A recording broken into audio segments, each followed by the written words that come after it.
komplain pelanggan tuh sebetulnya ada, nggak mungkin dalam kita berusaha atau berbisnis itu nggak ada yang namanya komplain pelanggan. Cuman memang bisa kita kategorikan gitu kan. Ada yang sifatnya itu memang general komplainnya, yang mungkin perlu penanganan segera, atau yang kita ada skala prioritas mana yang perlu harus didulukan, mana yang enggak gitu kan. Misal terkait sama, sebetulnya bukan komplain kalau ini ya, ini masukan gitu kan dari pelanggan gitu. Kalau saya lihat misal ada masukan bahwa Kopi Bileri kurang nih tempat mainannya buat anak-anak gitu kan. Ya memang sudah dipikirkan kira-kira yang tempat mainan yang aman, nyaman buat anak-anak itu seperti apa gitu kan. Nah ini udah jadi pemikiran manajemen Kopi Bileri.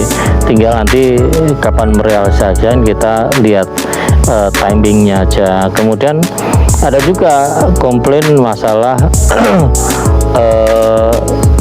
misalnya masukan tentang pelayanan, kebersihan kayak gitu. Kalau dulu di awal-awal memang pada saat Kopi Bileri baru berdiri, kita masih banyak belajar terkait dengan bisnis kuliner. Itu masukan itu banyak banget gitu kan. Nah itu pembelajaran buat kami. Kemudian kita bikin sebuah tim untuk menganalisa, mengevaluasi, dan itu kemudian sekarang alhamdulillah bisa berjalan dengan maksimal.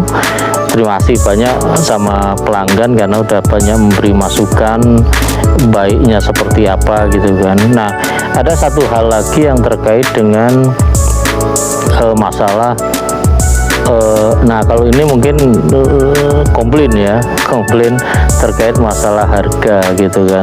Sebetulnya masing-masing bisnis apapun bentuknya itu sudah diperhitungkan tentang ongkos produksinya, tentang sebuah produk gitu kan. Nah ini yang kemudian mendasari kami untuk menentukan harga berapa yang pas gitu kan. Jangan sampai kemudian pelanggan ada juga yang membandingkan di warung ini harga sekian, di sini harga sekian. Itu memang belum tentu pas perbandingan itu. Kenapa belum tentu pas? Karena ya memang perhitungan ongkos produksinya mungkin beda-beda gitu kan.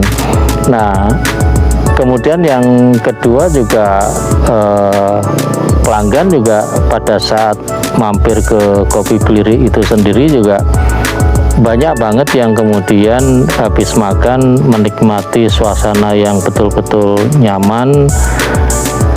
Ini juga perlu biaya untuk memaintain, terus kemudian mengkompliti fasilitas supaya pelanggan semakin nyaman kayak gitu.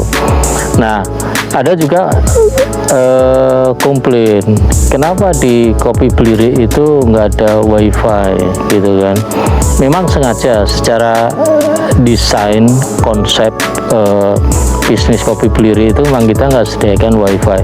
Wifi ada, itu kita siapkan untuk keperluan kantor gitu ya, untuk kasir, untuk laporan-laporan keuangan, sistem keuangan itu yang perlu wifi. Memang kita sediakan ada wifi, tapi khusus untuk kantor.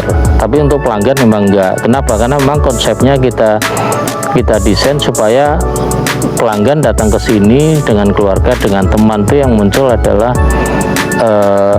saling menyatu gitu kan, ngobrol gitu kan. Mungkin kalau di tempat kerja udah penat, di sini pengen stress release gitu ya, bisa ngobrol, bisa ketawa kayak gitu. Nah kalau disediakan wifi, otomatis nanti akan kembali asik main gadget gitu kan, sehingga tujuan kami nggak kena gitu.